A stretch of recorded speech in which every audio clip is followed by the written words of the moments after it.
Take cover! Hundreds of arrows are flying down from the sky. A group of enemies is chasing you on the ground. A huge wave is coming from the sea. Oh, and you're in the Middle Ages. It would be cool to hide in an underground bunker from all these problems. But in the distant past, people didn't make bunkers. Instead, they used to build fortresses. Large, sturdy structures where locals could hide, fend off enemies, and wait out natural disasters. Let's take a look at some of the coolest ones. Some fortresses on this list are ancient and almost nothing remains of them, but many still exist and amaze people. So the first fortress on our list is one of the largest by area in history. The only problem is that it hasn't survived intact. Last year, archaeologists excavated a 3,000-year-old fortress in the Caucasus Mountains in Georgia. This Bronze Age fortress was a massive structure.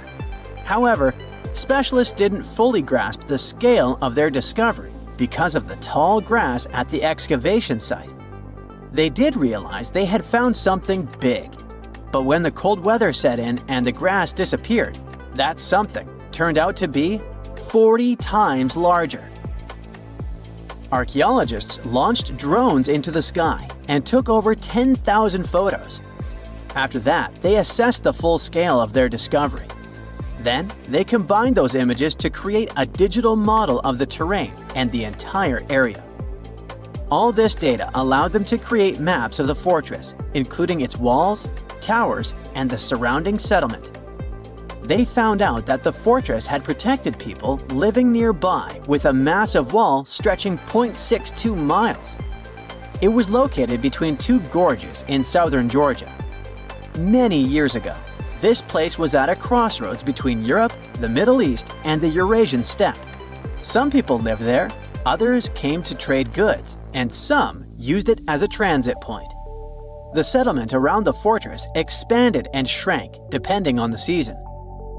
Archaeologists also found numerous pottery fragments, tools, livestock bones, and other artifacts, showing that a thriving society lived there 3,000 years ago. Now, we move to sunny Italy, where the impressive fortress of the Orsini was built in the 14th century. This building was installed on a cliff, and such a location helped people to protect their territory from enemies. It looks beautiful. But imagine how difficult it was to build it without modern technologies. A couple of hundred years after its construction, the fortress was renovated. Thanks to the professional skills of builders and architects, as well as high-quality materials, the fortress looks magnificent, even today. Despite enemies trying to destroy it many times, it still exists. The Italians equipped the fortress with a windmill and rainwater collection cisterns, allowing people to live autonomously inside the fortress for long periods. Additionally, the building has 5 underground levels that were used to move secretly in and out of the fortress. Take a look at these majestic fortifications located at the southern tip of the Iberian Peninsula. Just imagine how hard it was to deliver construction materials there. Builders really put in the effort. Welcome to Gibraltar, a British overseas territory. People started building fortifications in this place in the 11th century, and then upgraded it over the centuries, digging tunnels and reinforcing the cliff's summit. Thanks to relentless work and its unique location, these fortifications have survived numerous siege attempts. Now let's move to India, to one of the largest forts in the country, called Chittorgarh. It was built on a hill about 600 feet high and covered around 700 acres of land. That's about 1/3 the size of Newark Liberty International Airport in New York. Many towers and defensive walls have stood here since the construction in the 7th century, almost 1,500 years ago. To enter Chittorgarh Fort, you had to walk along a winding road 1 mile long and then pass through 7 gates with iron spikes on the doors. The gates were also guarded by a watchtower, making the fortress nearly impregnable. India is a hot country, and the builders took this into account. 40% of Chittorgarh's space was covered in water. There were 84 reservoirs here, but only 22 remain today. These reservoirs, along with rain collection, could provide water for about 50,000 people for 4 years. For 1,000 years, this castle was home to the British royal family. Built in the early 11th century by William the Conqueror, Windsor Castle remains an official royal palace to this day and attracts millions of tourists. But almost 1,000 years ago, it was an important strategic fortress built along the Thames. Windsor Castle was essential for Britain to guard the western approach to London. Its sturdy stone fortifications allowed the castle to survive numerous attacks. Today, walking through this architectural masterpiece, it's hard to believe that large-scale battles took place here centuries ago. Welcome to the largest preserved castle complex in the world. It's called Prague Castle and is located in the Czech Republic. This is not just a strategically important fortress, but also a true work of art. Gothic palaces and cathedrals still attract thousands of tourists from around the world. Now imagine how cool it would be to play hide and seek inside this fortress. Although it would probably be a pretty creepy experience. Despite being built in 880, the complex still looks impressive and well fortified. It seems it could easily remain intact for several more centuries. How many modern buildings do you think can survive for thousands of years? Let's move on to more modern structures. Fort Knox in Kentucky was built in 1918, but several years later, in 1936, builders added the U.S. Bullion Depository to it as an adjacent construction. Engineers have been improving the security system of this modern fortress. This is where the largest portion of America's official gold reserves is stored. The walls of this building consist of layers of granite, concrete, and steel. The vault itself is an ultra-secure safe. Constant digital surveillance, security, and the newest guard technologies make Fort Knox one of the most impenetrable fortresses in the world, and arguably the most secure safe in the United States. And of course, almost no one knows exactly how much gold and other precious metals they keep there. Perhaps the most unusual fortress on our list. Massive, rusty structures rise above the estuaries of the Thames and Mersey rivers. The Maunsell forts in the United Kingdom were built to monitor enemy submarines, but since the 1950s, they have no longer been in use. Now, 7 rusty towers attract tourists. Would you like to visit them? We started this video with an ancient fortress, so let's end on a similar note. This is probably the oldest fortress in the world. An international team of archaeologists discovered the remains of ancient fortifications in Siberia. The fortress they found was 8,000 years old. It belonged to hunter-gatherers who lived in this cold region. Scientists and archaeologists previously thought that settlements with complex architectural structures appeared after the advent of agriculture. Now, this claim is being questioned. The hunter-gatherers of western Siberia fished, hunted elk and deer, and used spears with stone and bone tips. They made ceramic vessels to store fat and meat. There was no agriculture, no wheat farming, no digging of garden beds. They lived a mostly nomadic lifestyle. But it turns out they could also unite and build large settlements.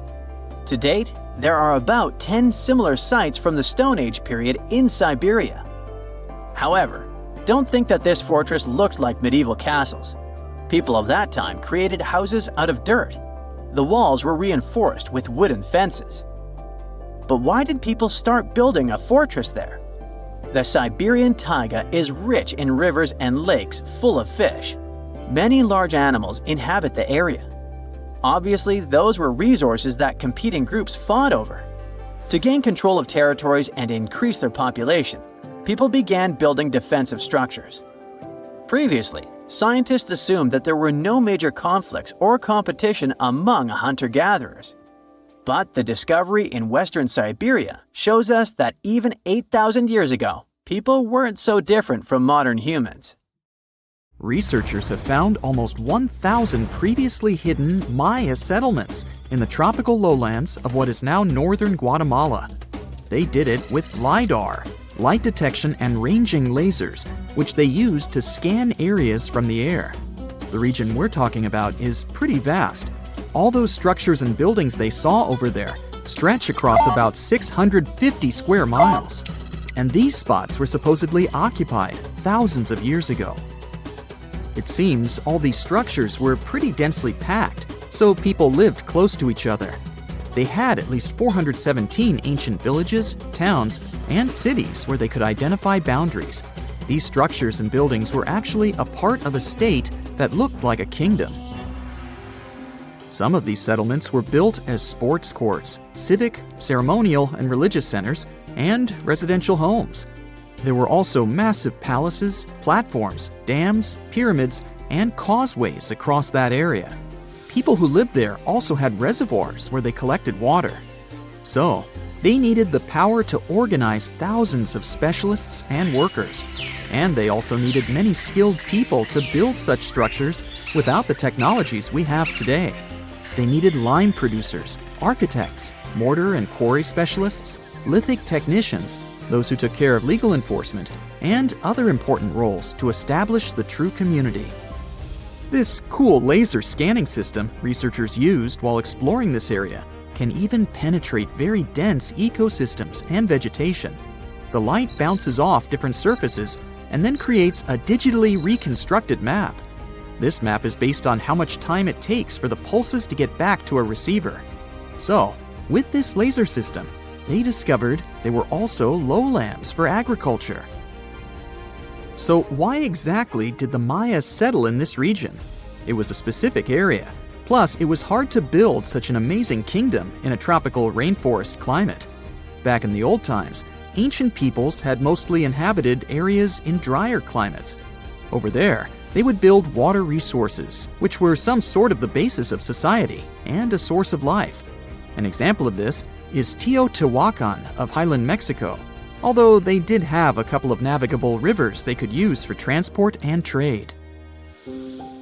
But these rainforest areas had their advantages too.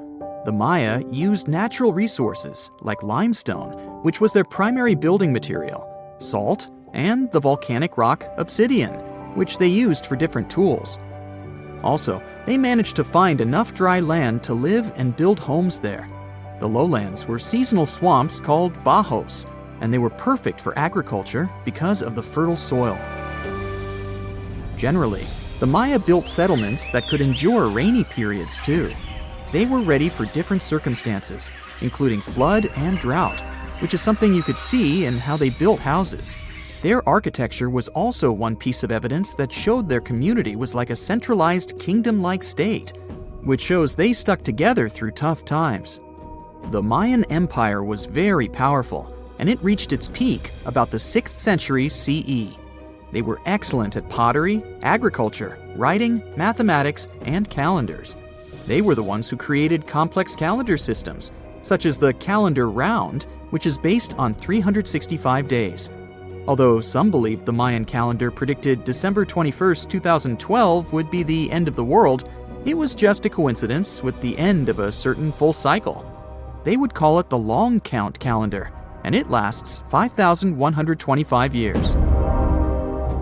The Mayan people left behind an impressive amount of astonishing architecture and symbolic artwork. Most of their stone cities ended up abandoned by 900 CE. No one still knows why the Mayan civilization in that area collapsed, although there are some theories. Some think that by the 9th century, these people had exhausted the resources around them to the point that they could no longer feed and sustain such a big population. Others believe some city-states didn't get along that well, so they broke down the traditional system of power they used to have. Some say it was all because of a very long period of drought. It could be a combination of all these factors, though. But one Mayan city, located on an island, even survived until the 17th century.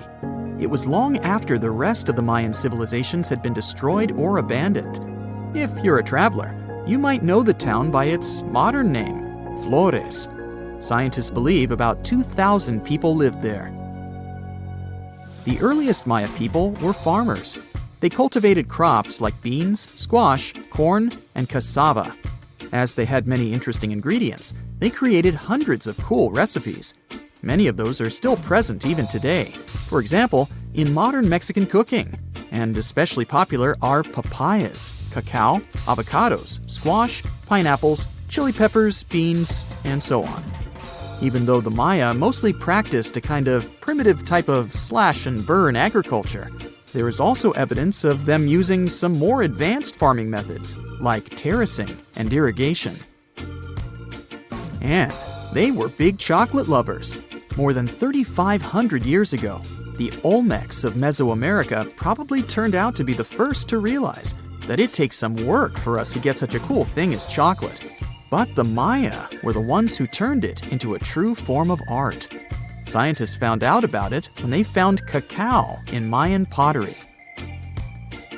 Their chocolate would be mixed with honey, water, cornmeal, and chili peppers. That's how you get a spicy, savory, hot chocolate beverage you can try even today in Mexico and Central America. Also, they used written language in their books. Their paper was made from fig tree bark, and using strips of that paper, they created a large library of books. Books made of this material are called codices, and 4 of these can still be found today. Sadly, many books were lost over time because of the humid climate or some human factors. The classic Maya built a bunch of palaces and temples that had a stepped pyramid shape. They decorated them with inscriptions and reliefs, which have earned them the reputation of being incredible artists of Mesoamerica.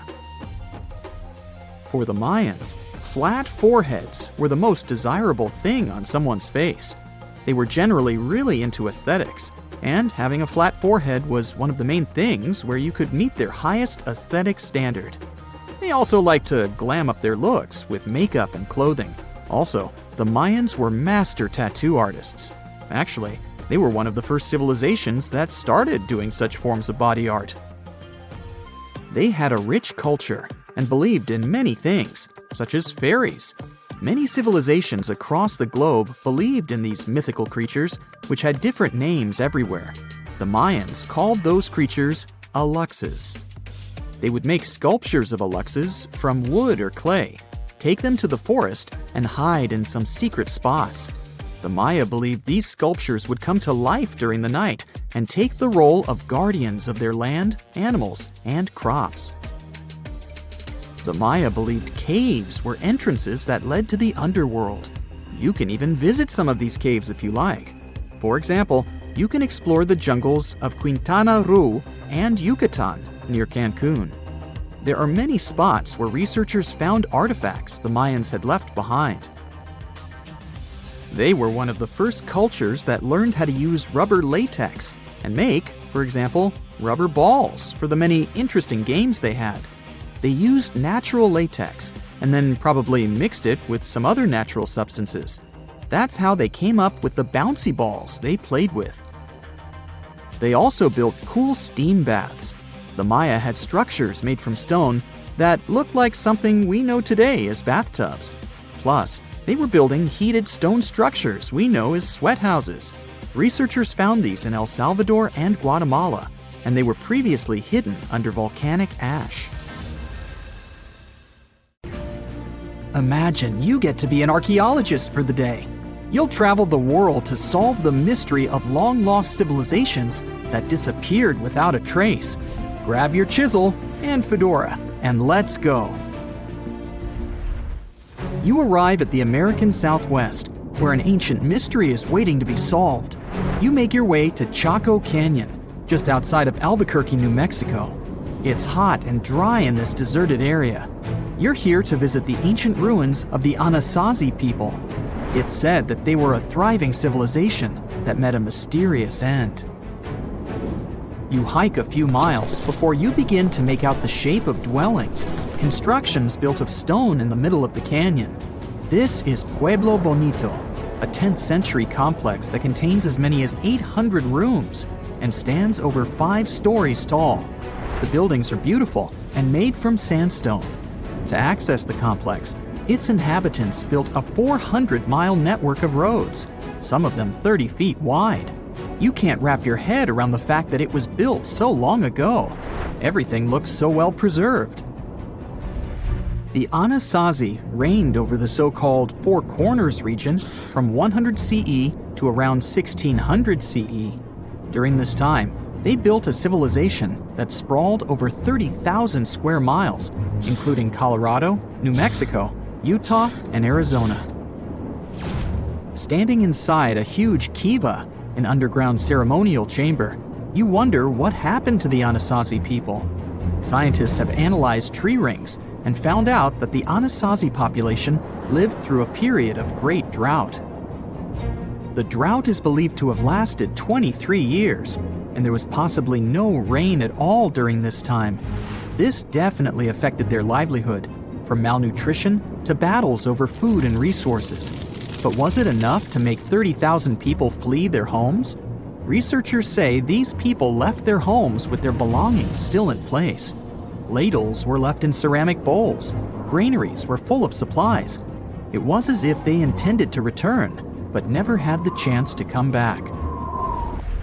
For many years, archaeologists have believed that the drought was the reason for the disappearance of this thriving society.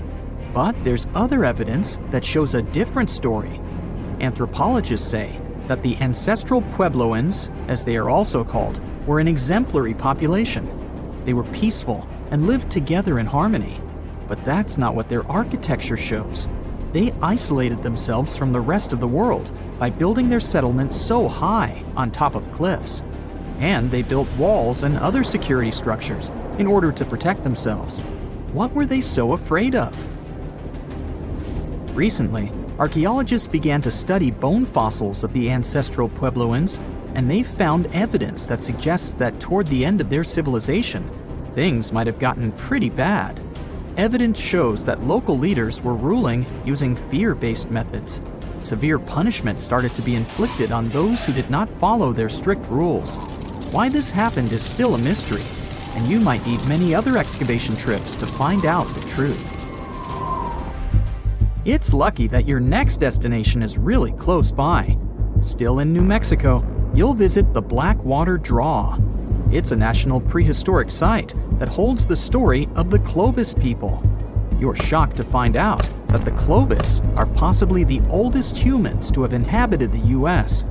They were the first humans to allegedly cross the Bering Strait and follow the ice-free trails down to the U.S.'s southern plains. Try to picture what this area looked like when the Clovis people roamed this land.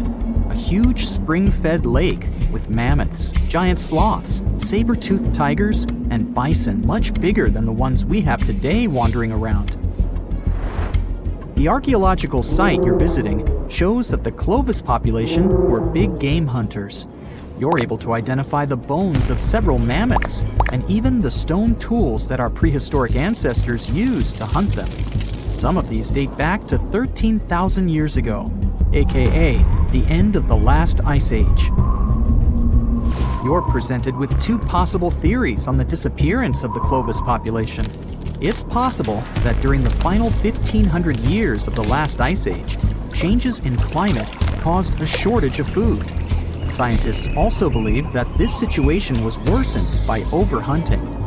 Another theory suggests that a large meteor hit North America, and this was enough to alter the climate and make the Clovis people migrate southward to try to survive.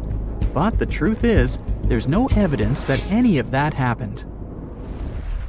Next, you'll fly to the Pacific Ocean, to the mysterious Easter Island. This place has left us with many questions, from the building of 13-foot-high face statues to the sudden disappearance of the Rapa Nui people who inhabited the area. You approach the island at Anakina, a white sandy beach on the island's northern shore. Researchers believe this area was one of the first settlements of the Rapa Nui. You could say you're standing at the end of the world, as you're over 3,000 miles away from South America and 1,000 miles away from the nearest island. Around 800 CE, when the first humans arrived, the island was an oasis. Today, the area is mostly deserted. You get your first clue on the fall of the Rapa Nui from an excavation pit you open at the beach. There's clear evidence of human presence. charcoal, tools, and bones, some of them belonging to rats. Bingo. When humans arrived at Easter Island, they brought along rodent companions. They probably didn't know this at the time, but these rodents would contribute largely to their demise. Rats love palm trees, which helped to deforest the natural vegetation of the island gradually over the years. But there's another clue. Looking into genetic data, you discover that South Americans came into contact with the Rapa Nui around 1722. What might have happened to this population is the same that happened to other more isolated groups. The contact with foreign groups brought about diseases that possibly led to the end of the Rapa Nui. To finish off your trip, you're headed to Cambodia. The country was once home to the Great Khmer Empire from the 9th century CE to the 15th century CE. The ruins of this place are magnificent. Your main excavation site is the Plains of Angkor, built alongside the Mekong River. This huge site was the most important Khmer city at the time. Just FYI, Angkor actually means capital city in the Khmer language. The Khmer were able to build a huge network of roads connecting Angkor with the rest of the empire. And it's believed that up to 1 million people were spread throughout the Khmer Empire at its peak days. It was the largest pre-industrial city in the entire world. It's comparable in size to modern-day Los Angeles, just so you can get an idea. The Khmers were also master builders and engineers. They managed to build a complex irrigation system that helped their rice farming through the centuries. And to connect their cities, they built almost 500 miles of intricate highways and bridges. Oh, and not to mention the complex architecture of their religious buildings, such as Angkor Wat, one of today's most visited tourist sites in Cambodia. It took over 30 years to build, and it spreads over almost 500 acres. Back in the day, its towers were probably decorated with gold, but today, the site is a maze of vine-covered temples. Like your fellow researchers that came here before you, you're unsure of what caused this civilization to be wiped off the map. One possible guess has to do with the climate in the region. Strong monsoons might have caused massive floods and severe damage to the infrastructure, especially to the water system the Khmer people heavily relied on to survive. But another reason could have been regional conflict and immigration. Toward the end of the 15th century, the empire started to decline in numbers, and this could have weakened its strong power. You might not go home with many answers, but you've certainly learned a lot, huh? Can you tell me what date it is today? Piece of cake. You just look at your smartphone and voila, you immediately know the day, month, and year. But was it always this easy to tell the date? Did the ancient people even have the concept of a year that lasts 365 days? Yes and no. Mayan calendars had cycles. That's close to what we call a year. But the Mayan cycle was much longer, 819 days. And this is where the mystery begins. 819 days compared to what? When does this calendar begin, and when does it end? Scientists were asking themselves this question for decades. They discovered and deciphered the Mayan calendar during the 1940s. Recently, two American scientists, John Linden and Victoria Bricker, came forward with a solution.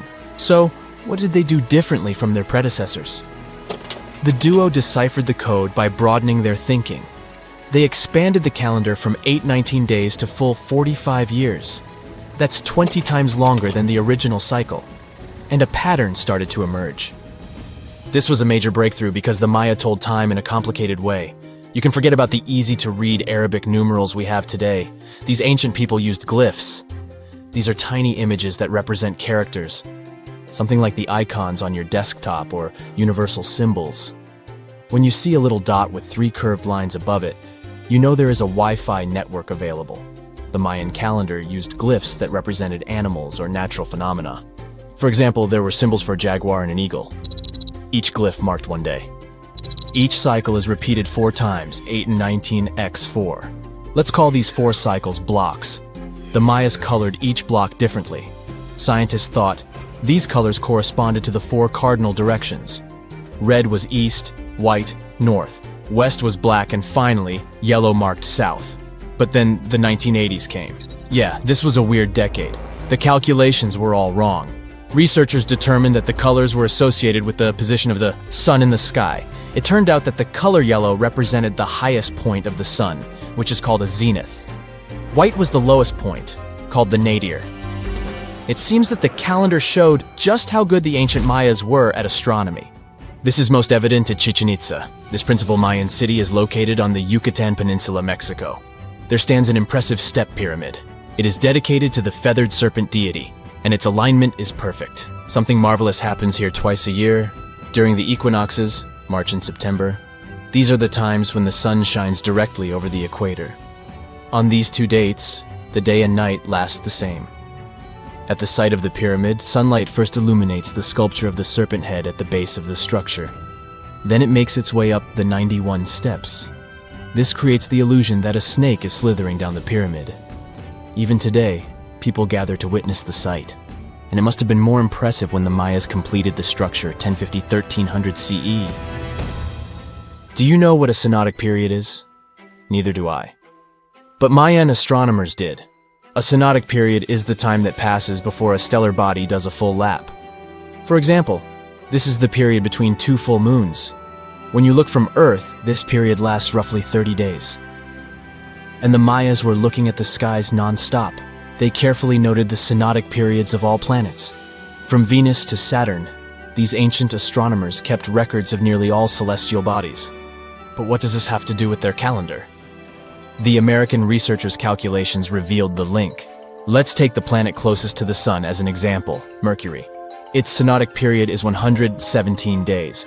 Multiply that by 7 and you get which number? Exactly 8 to 19, when 17 x 7 equals sign 819. Coincidence? Definitely not. Because synodic periods of other planets also neatly match the magical figure 819. But this is not visible from a single Mayan cycle. Scientists had to expand it several times to discover the pattern. There is a reason why no one could decipher the code for so long. They were focused on a single planet. The trick was to add the Mayan calculation for all the planets. Researchers just needed to see the bigger picture. This brings us to the year 2012. Can you remember that some people thought that the world would end on December 21st? That turned out to be a bust. We are alive and well now. But what started this false rumor? The Mayan calendar, of course. You see, these ancient people based their calendar on long periods of all the planets. That included a lot of complicated math and a lot of multiplying. This 2012 was simply the time when their cycle ended. It is known as the long count. This period is the same as our year. For the Mayas, 2012 was something like the 31st of December for us. Just an end of a cycle in which they measured time, so there was no need to panic. Those New Year's Eve parties might be a bit wild, but the world doesn't end on January 1st. The Mayas stretched more than their calendar. Rubber was the name of the game. Yes, you've heard it correctly. These ancient people were making different grades of rubber 3,000 years before one famous American did, Charles Goodyear. They would extract natural latex from the rubber tree. This is a milky substance that can be turned into rubber. And they weren't the only ones. Scientists found evidence that their neighbors, the Aztecs and the Olmecs, did the same. But what did they do with rubber? They didn't need car tires, definitely. But it's cool to have a nice pair of sandals for the beach. The Spanish wrote about rubber sole footwear that natives wore. Sadly, scientists still haven't found them. That would be a big step for archaeology. So the Maya were playful with rubber, literally.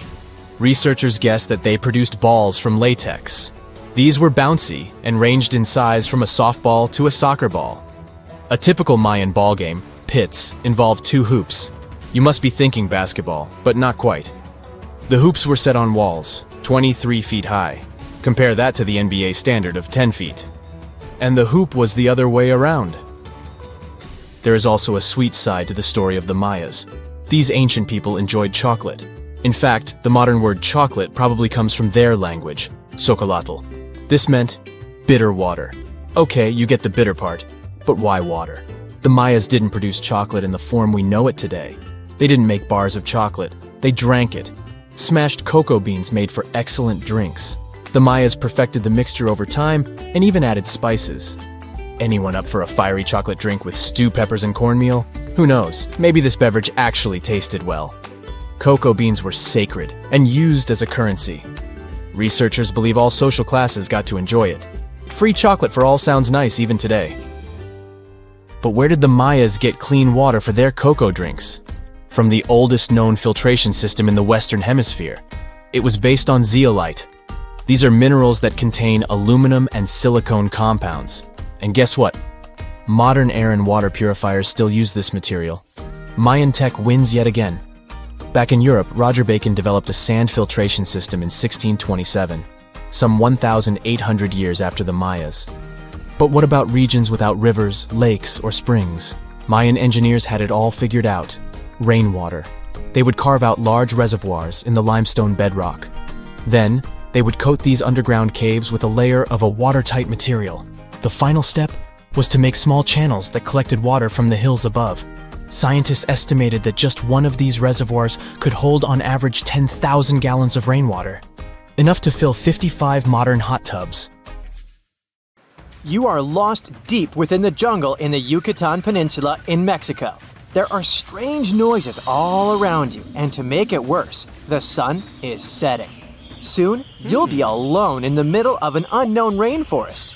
Guess it was a pretty bad idea to come looking for El Dorado on your own, wasn't it? You keep walking as fast as you can, when suddenly, wait! What's this you're seeing?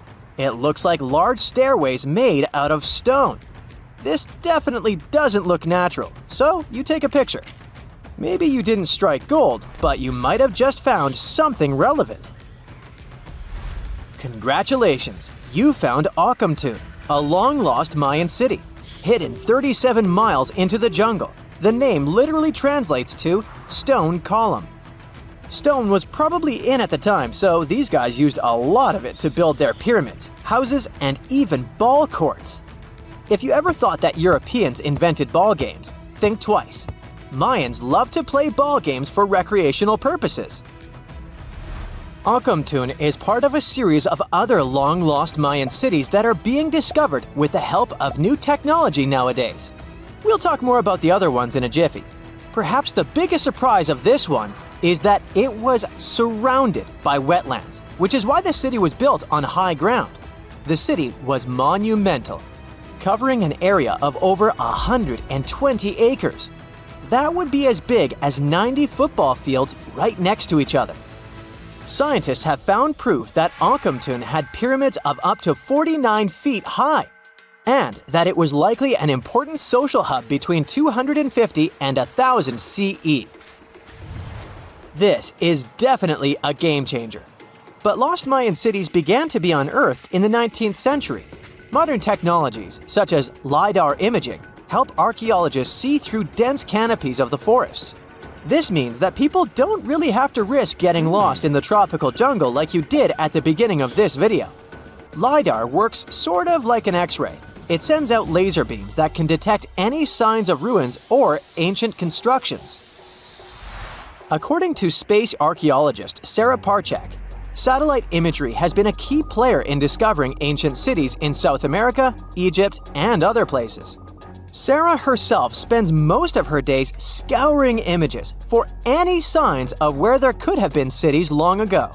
She says that more often than not, what happens is that ruins are covered by vegetation, soil, or sand, which makes them super tricky to find. But thanks to these awesome tools, scientists also made the huge discovery of ancient Mayan causeways, which spread throughout old Mayan territories. I mean, take a look at these roadways. You'd expect to see ruins like this in places such as Portugal, England, or the United States. I'm talking about 130 feet wide roads painted white to help travelers journey through the nighttime. Scientists recently unearthed a 110-mile network of roads such as these, and they think this dates back to before the first registered Mayan highways we've known so far.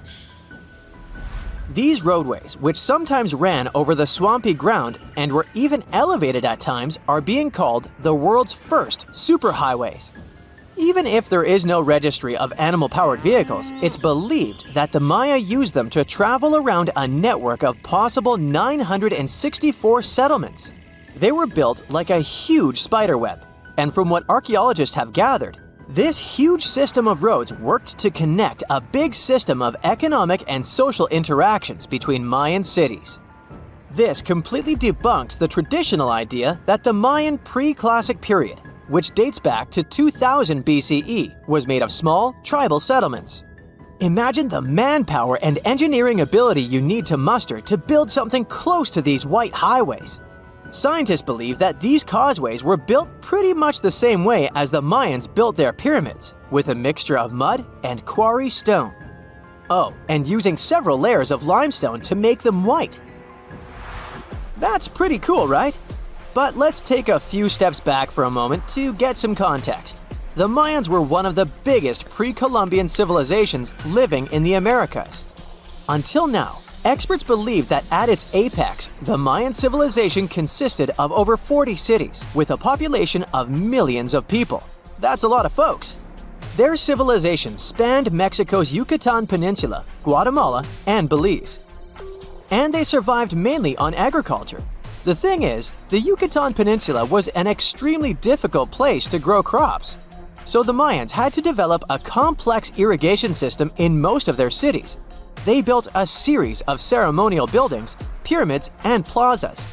The Mayans might have been keen pyramid builders, but they also developed an advanced astronomical system. With whatever ancient technology they had, they were able to predict the exact location of planets such as Venus and Mars, as well as the exact dates of eclipses. If you've ever seen examples of ancient Mayan cities, this is Tikal. Located at the heart of the Guatemalan jungle, Tikal is believed to have been the capital of the ancient Mayan conquest state. At its height, it was comparable in importance to cities such as London or New York in today's world. It's composed of a series of complex monuments. The North Acropolis is one of Tikal's most ancient complexes of monuments. Built solely by human hands around 350 BCE, it served as the resting place of kings and chiefs. Its monuments are up to 200 feet high. Back in the day, the step pyramid temples were painted a beautiful red. Mayans loved that color. Today, of course, you'll only see the limestone. Then there's Chichen Itza. It's got one of the best preserved pyramids on Earth to date. Located in Mexico's Yucatan state, this Mayan city is well over 1,500 years old. At its peak, it was home to 35,000 people. The site covers 4 square miles of land. The highlight is El Castillo, a tremendous step-like temple standing 80 feet above ground. Its most peculiar feature is that it has 91 steps up each of its 4 sides, including the upper platform, which makes for 365 steps, the same number of days as the solar year. You can see that these folks were a pretty big deal, huh? That's why nobody can really understand what happened to them. There's a big lack of evidence on the decline of this almighty empire. What could have been the cause of their demise? Was it a drought? New research in 2017 did bring some new discoveries into the mix. Using data from a site at Ceibal, located at southwest of Tikal, scientists analyzed radiocarbon data from ceramics and archaeological excavations to extract new information about the unexpected demise of this great civilization. The information shows that instead of a sudden collapse, the Mayans most likely fell in waves of social instability and political crises. These events are believed to have deteriorated Mayan city centers and began causing the dispersion of the Mayan population. It's hard to pinpoint the exact causes, though. But hey, recent discoveries are shedding a big light on humanity's past. Not only about the Mayan Empire, but about other long-lost civilizations of South America. A major recent discovery in Brazil was done using satellite imaging technology and is also shocking scientists. Some images from near the Xingu River, also in the Amazon, suggest that cities of millions of people might have existed inside the jungle, way before our modern civilization ever existed. I mean, if this doesn't shock you, I don't know what will. Satellite imagery also detected a network of trenches dating back to 200 and 1200 CE, in the Bolivian Amazon forest. These proofs suggest settlements that could have supported around 60,000 people right in the middle of the Amazon forest. When researchers from the University of Florida went on ground to check the satellite information, they were shocked to find several mounds that were accompanied by ditches and geoglyphs. Archaeologists also found remnants of carefully designed walls centered around plazas, much like the type of construction done by the ancient Mayans. Let's do a thought experiment together, shall we? Now imagine you're climbing the Himalayas. However, you're lost. Where you are seems to be an isolated valley. You used all your food and water source and don't know which way to go. You're so out of energy that you don't even know if you'll be able to get back home. Suddenly, in the distance, you see a sage-looking man walking towards you. However, you can't help but to close your eyes as you are defeated by fatigue.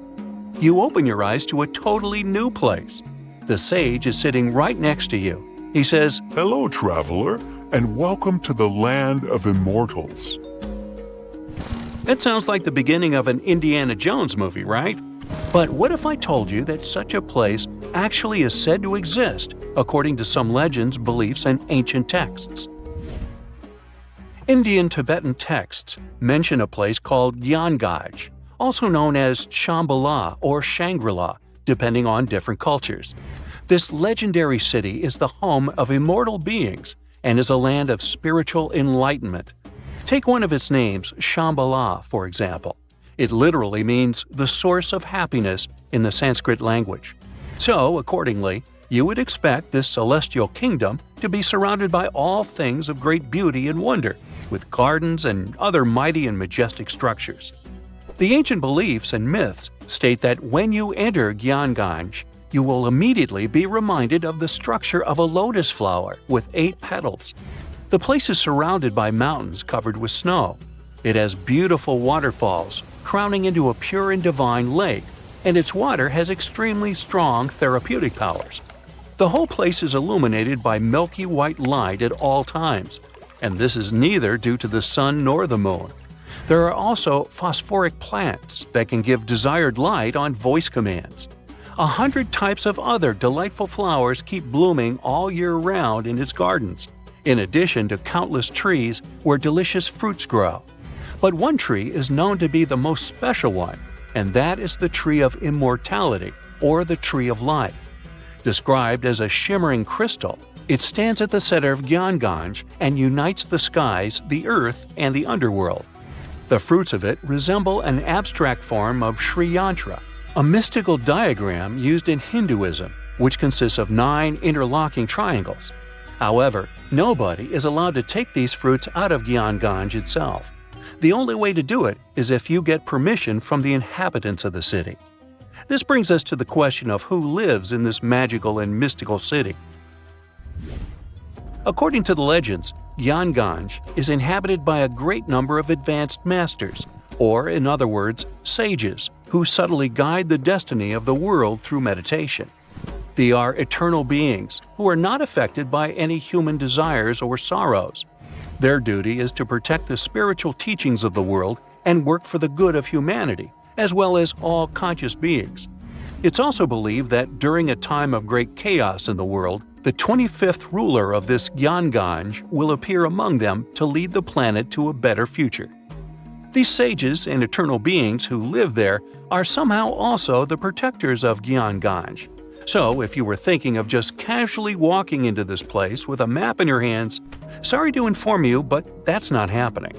First of all, no one really knows where exactly Gyanghaj is. Some people believe it's in a remote valley in the Himalayas. Some claim it's in a hidden cave.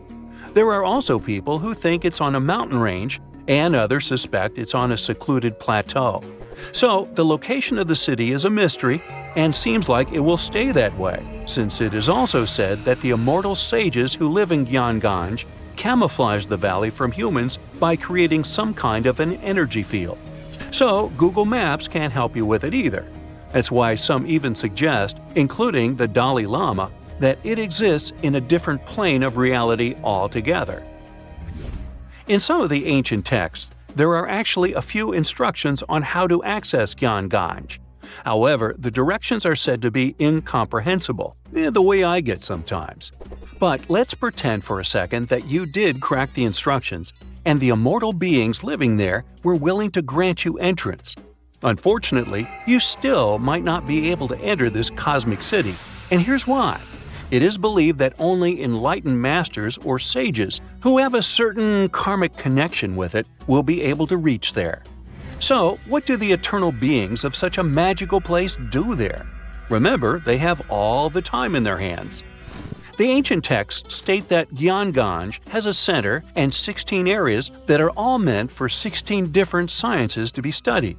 These include solar sciences, universal planetary sciences, sciences related to time, the science of air, the science related to the sun and the moon, the science related to space, the science related to gravitational forces, and so on. What they all have in common is that to be able to learn them, you first need to have a very high understanding of energy. The level of courses that are studied is extremely advanced, and these teachings are still unknown even in these modern times. Each scientific system has different departments, and all these departments have their respective teachers. Since time doesn't work as we understand there, and immortality is possible, most of these teachers are hundreds or even thousands of years old. They can stay in their spiritual bodies, which appear like a mass of bright light, while their physical bodies remain separate. What a school, huh? It almost makes Hogwarts seem boring. And does anybody actually graduate from there? Of course, all these stories and mysteries about Gyanganj have attracted many people from all around the world. Countless attempts to find this land of immortality and spiritual awakening have been made by mountaineers and trekkers, including President Franklin Roosevelt himself. But as you might have guessed, they led to nothing. Still, there were a few people, like renowned spiritual leaders, sages, and adventure seekers, who claimed they had visited it. One of them was Sri Gopinath Kaviraj, a celebrated scholar, who was the first person in modern times to have allegedly found the place. After his supposed visit to Gyanganj, he wrote a book about it and made the place popular in modern culture. Upon reading his book, many other enthusiastic foreign scholars rushed into Tibet to learn more about it, as well as try to find it. Another person who claimed to have been there was a mountaineer who got lost in the Himalayas.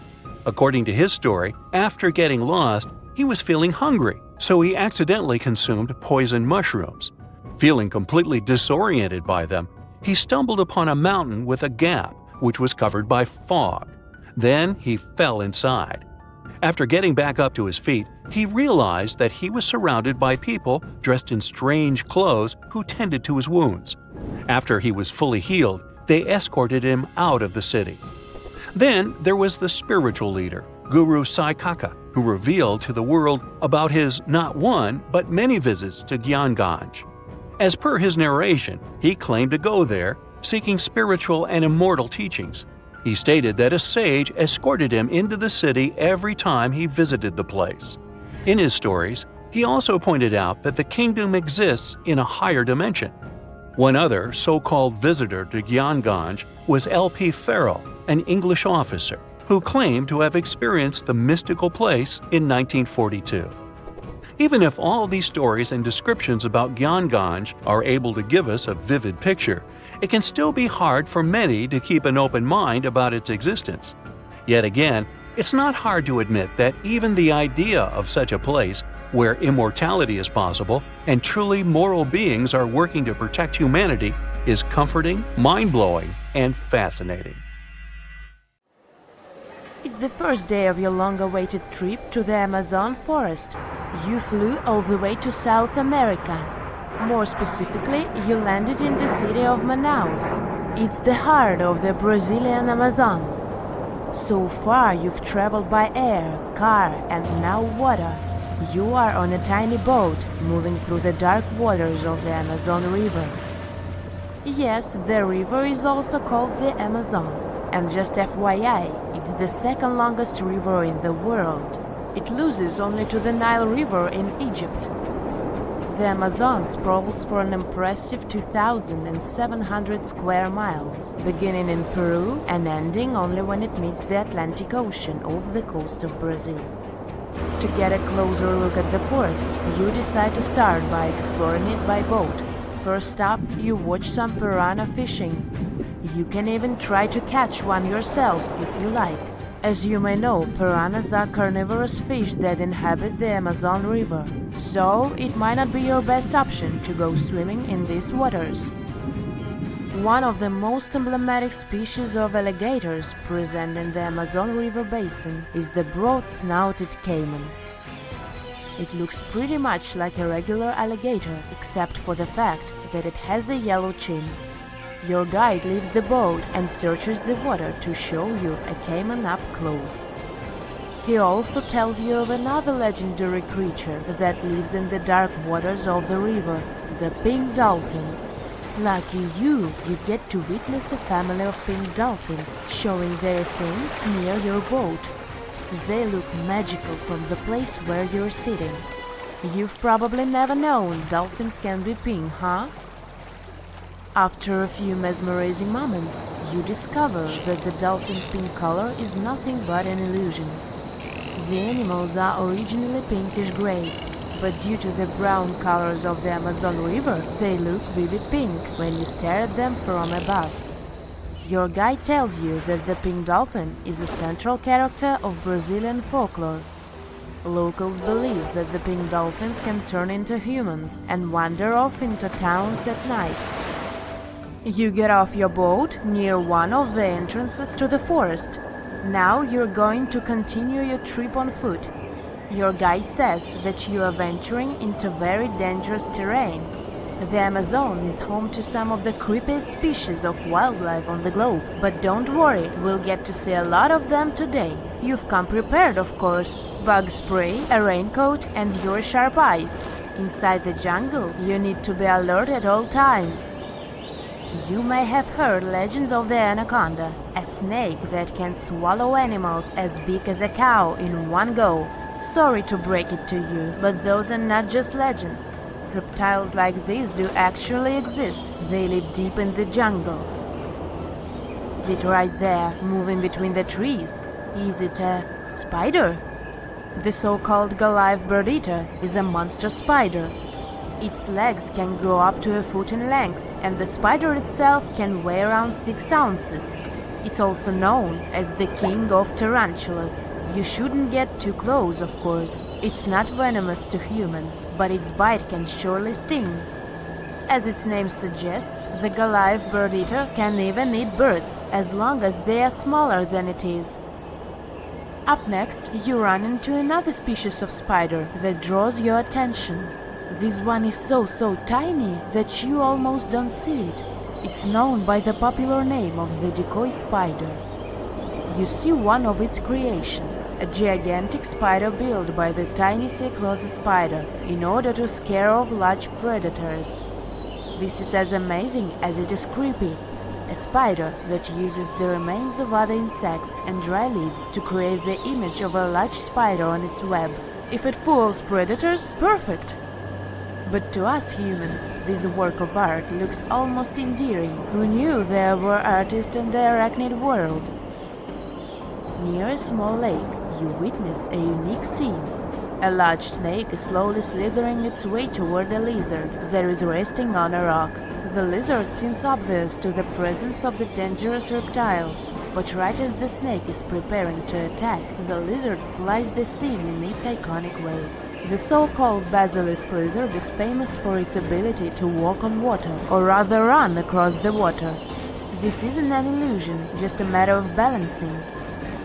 The small lizard moves its legs on top of the water very fast, while its long tail serves as a counterweight. I wish I could do that. If you've ever wondered what a frog looks like on the inside, you've come to the right place. Right in front of your eyes, there is a rare local species of frog. It's known as the glass frog. This species of amphibian has a type of transparent skin that is completely see-through. In other words, you can see the frog's interior with astounding clarity. It's as if you had X-ray vision. Moving on with your journey, soon you come across a pond. Floating on its water is probably the biggest water lily you've ever seen in your life. These huge plants are also known as the Victoria Amazonica. They can measure up to 8 feet across and hold the weight of a grown-up person. But I wouldn't recommend trying to climb on it if I were you. Just cause, you know, it's the Amazon forest we're talking about. The wildlife here is amazing, but the forest itself is also a sight. There are over 80,000 species of plants and trees grown in the Amazon rainforest. In fact, you can find 10% of all the world's wildlife in this jungle. An estimated 400 billion trees grow on the gigantic area the forest occupies. Of course, this place is bound to be biodiverse, right? You won't be able to witness this phenomenon during your trip, but your guide tells you about a unique species of tree that is famous for being able to walk. Yep, you've heard correctly. There are walking trees in the Amazon rainforest. They don't have legs or anything like that, but they do move around in search of better lighting conditions. The Amazon canopy is so thick that only 1% of sunlight can reach the forest floor. Because of this, some trees end up getting less sunlight than others. The so-called walking palm trees seem to be adapted to this situation. They grow new roots, which helps them move for 1 to 2 inches per day. They can walk up to 65 feet per year. Maybe that's what inspired John Ronald Reuel Tolkien to create ants, huh? Those are pretty similar tree beings that roam freely around the world. I kid you not, it's not only wildlife that inhabits the Amazon. Actually, over 30 million people live in the forest. And there are also ancient settlements that scientists believe to have been thriving there. And I'm not talking about El Dorado, that's just a myth. But in 2018, a groundbreaking study showed that up to 1 million people probably inhabited the Amazon between 1250 and 1500 CE. Can you imagine that? Working alongside local indigenous people, researchers from the University of Florida found several mounds in the Amazon. Besides these mounds, they also discovered interesting ditches and geoglyphs. After mapping all of these recurring mounds, scientists understood that this was a sign of an ancient settlement. They found remnants of carefully designed walls centered around plazas. This could only mean that these ancient cities were big and could host hundreds of thousands of people. These findings brought back the idea that the Amazon could have been home to thriving civilizations way before the Europeans arrived there. But rather than cities drenched in gold, they were simply well-developed agricultural societies. There are countless doors all over the world that haven't been opened for decades, and even centuries. The question is why? It seems that nowadays you can open any door you want. The truth is that some doors were sealed for a grave reason. And so far, nobody has found out what treasures and mysteries they hide. Here are 4 doors that keep their secrets all too well. The Taj Mahal. First up, we've got the Taj Mahal in India, one of the most romantic places in the world. Shah Jahan commissioned it in 1631 and dedicated it to his 3rd wife, who he loved like crazy. They were married for 19 years and had a whopping 14 kids together. But unfortunately, she passed away while giving birth to their last baby. Shah Jahan was heartbroken and decided to build an epic tomb to remember her by. The construction took a whopping 20 years to finish. The building has quite an interesting layout. The design is super unusual with these 4 massive 130-foot tall minarets that stand on the corners of a huge platform. They're not just there for looks. Back in the 17th century, architects were having some serious issues with buildings collapsing under their own weight. So, the chief architect of the Taj Mahal made sure to place those minarets as far away from the tomb as possible. And he even tilted them in a way so that if they did fall, they wouldn't wreck the rest of the Taj Mahal. Talk about planning ahead. The Taj Mahal is hiding some crazy secrets. There are sealed rooms all over the place that nobody is allowed to enter. And if you check out photos of the building from the riverside, you can spot 2 basements. But guess what? They're sealed up too. Nobody knows what's inside or why they've been locked up since the time of Shah Jahan. Apparently, there's a good reason why those rooms are off limits. Some researchers think that they were built using marble, which turns into a different substance called calcium carbonate if it's exposed to carbon dioxide. And when that happens, little bits of marble start chipping off like crazy. To make matters worse, there's no air flowing into these rooms. That means that if too much CO2 builds up in the basement, the 4 minarets could collapse. But wait, there's more. Some people think that the body of Shah Jahan's wife can be found in one of these sealed-up rooms in pristine condition. Why not? Who knows what the mysterious rooms might keep? The Great Sphinx of Giza. The Great Sphinx of Giza is shrouded in mystery. It's not just the largest monolith statue in the world, but it's also a hybrid creature with a woman's head and a lion's body that originates from Egyptian and Greek mythology. It's also very ancient. It's estimated to be around 4,500 years old. The construction of this marvel took about 3 years and required 100 workers who were not slaves and were treated with delicacies like sheep and goat meat. It is also thought that it used to be much more massive than it is now. Archaeologists found huge stone blocks and abandoned toolkits near the site. However, the real secrets of the Sphinx lie underground, near its paws. A group of scientists used a seismograph to detect 2 hidden chambers beneath the Sphinx's paws. Some people think that these rooms might be the legendary Hall of Records, which holds ancient scrolls revealing the secrets of the universe. I mean, that's way cooler than any library I've ever been to. Rumor has it that the Egyptians even had info on Atlantis stashed down there, which is like a super old version of a conspiracy theory. Unfortunately, we can't go on an adventure to check it out just yet. The chambers presumably have 2 entrances, but both remain sealed. The researchers haven't yet received the green light to check out their theory. Let's hope they won't keep us in suspense forever. Sri Padmanabhaswamy Temple.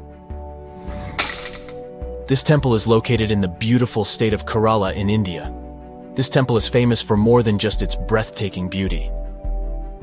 Underneath the temple there are 6 vaults, creatively named A, B, C, D, E, and F. The enormous iron doors to these chambers add to the mystery of what's behind them. A few years back, the authorities decided to open these vaults to the world, but it wasn't an easy task. You can't just open the doors and enter the vaults. It required a lot of work.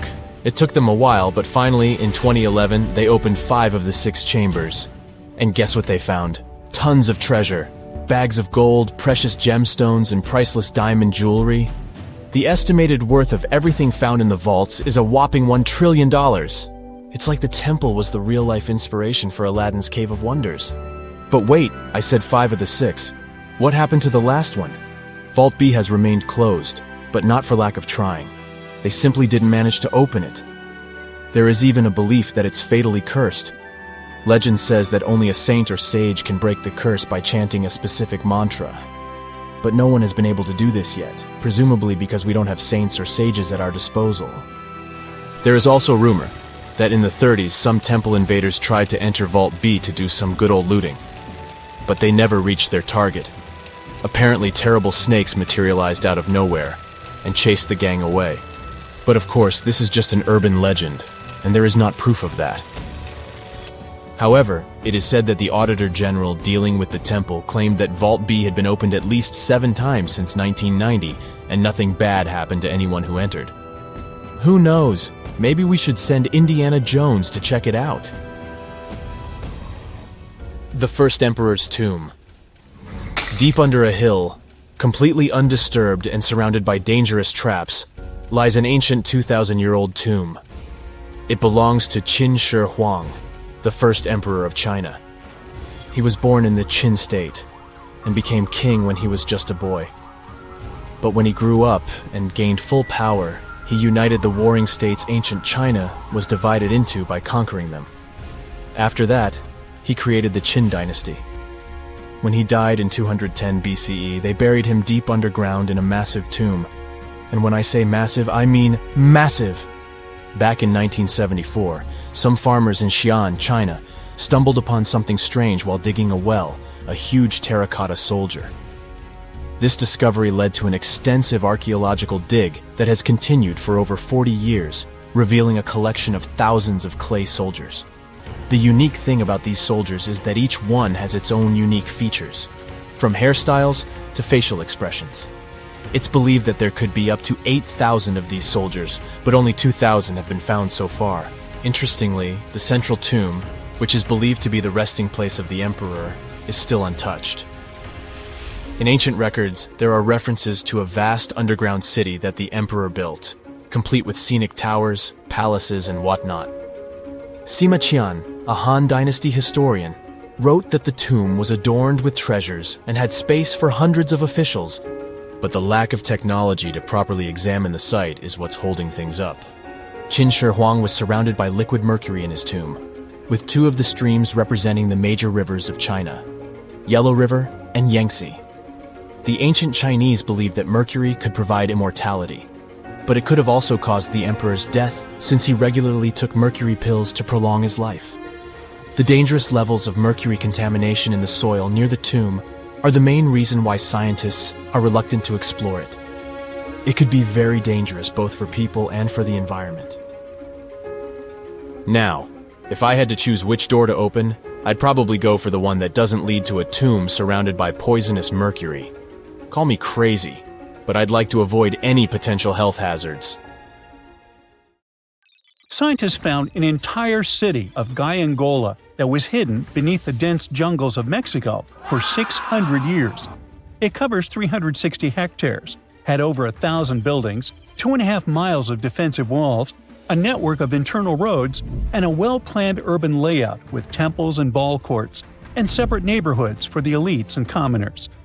For centuries, people believed there was just an abandoned fortress there, based on stories passed on from generation to generation.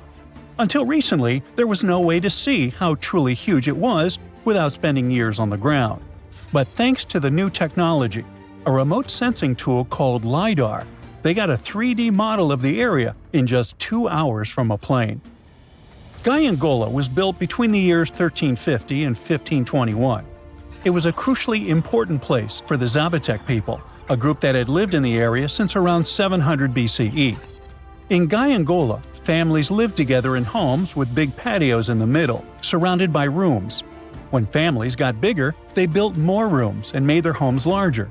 The study found that both the leaders and regular people worked together to make the city better. Because Xangola was surrounded by mountains, they used this land wisely and built their houses in a way that fit the slopes and let rainwater flow naturally.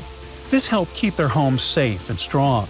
They were built so well that many of these buildings are still standing, even after hundreds of years. There are 2 pyramids in the center of the city. They may have been used as temples where the priests celebrated rites and ceremonies to their deities. The priests brought offerings to the altars, and the people assembled at the 2 squares that are now sunken.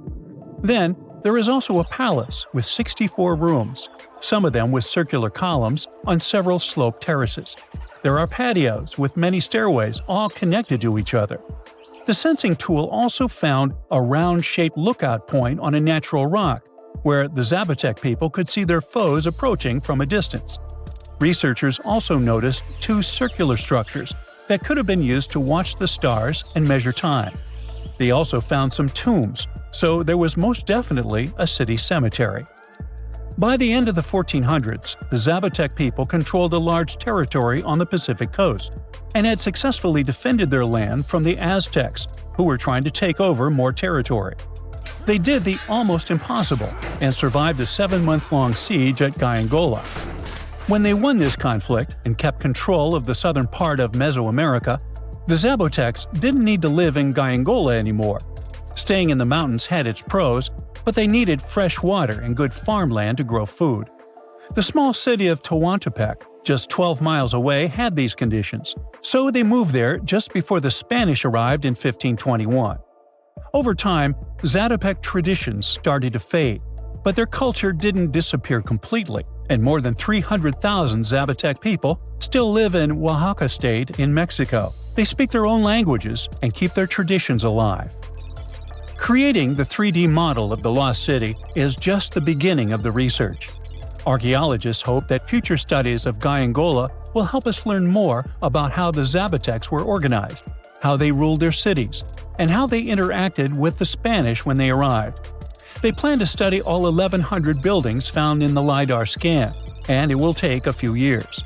Instead of digging up the ruins, they will use special technology to scan the land and learn more about the city without damaging it. This same tech helped scientists find another massive ancient city that lay hidden beneath the thick green canopy of the Amazon forest.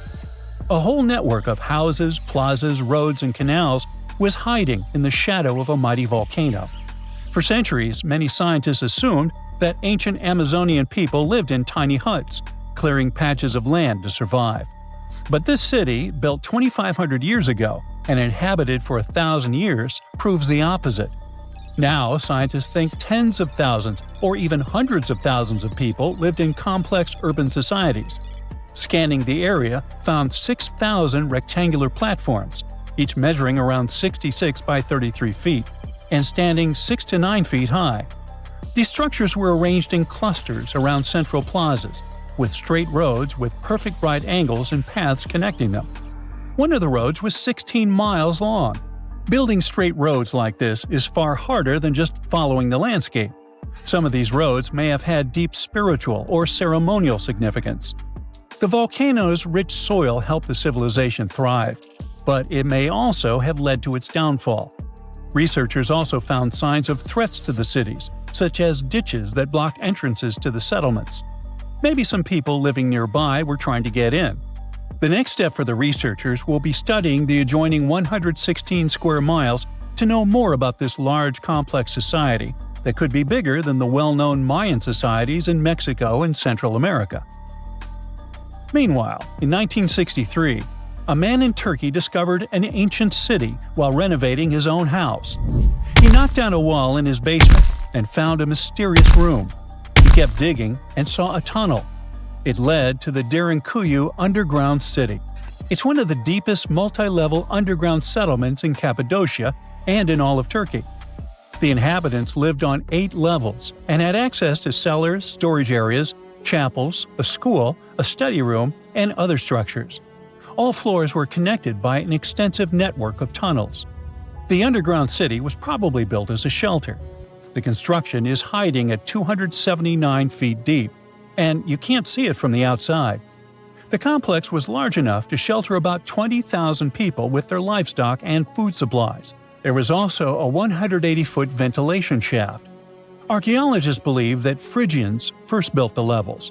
The Romans used and enhanced the structure later. The golden time of Derinkuyu was during the Byzantine era. The next lost and found city appeared only in a few inscriptions and ancient texts, so no one could be sure it really existed. Scientists searched the majority of the coast of Egypt until one archaeologist and his team detected a colossal face looking at them from under the water. The ancient city of Thonis Heraklion was discovered completely submerged 4 miles off Alexandria's coast. In the ruins of the lost city, there were 64 ships, 700 anchors, and a treasure trove of gold coins. Archaeologists believe the 16-foot-tall statue and the temple remains are the most important findings discovered by the expedition. Back then, the city had ceremonies and celebrations that took place in the Temple of Ammon. The ruins and artifacts were made from granite and diorite, so they were in good condition even after having been in contact with water for centuries. They give people a glimpse into what life was like 2,300 years ago in one of the most important trade ports of the world. The city had a network of canals, sort of like an ancient Egyptian Venice. The canals linked many separate harbors and anchorages. Towers, temples, houses, and other structures were also linked by bridges. Thonis Heraklion was the country's main port for international trade and the collection of taxes. No one really knows how the city ended up submerged, but archaeologists connect it with natural causes. At the end of the 2nd century BCE, most probably after a flood, it got covered with water. Then Alexandria, the city founded by Alexander the Great, became more glorious than Heraklion. Before Alexandria's fame, Heraklion was the main port of entry to Egypt. So after the tragedy, many ships heading for Heraklion had to change their route and go to Alexandria. Heraklion lost its glory until its discovery in 2000. Hey, how do you feel about taking a trip back in time? We're diving into the history of the Amazon forest to unravel the mystery of its lost cities. Grab your bug spray and hop on. The Amazon forest is the world's largest rainforest. The environment there can be extremely challenging for human life. Yet, the legend goes that the Amazon has been home to sprawling settlements rich in unmeasurable wealth.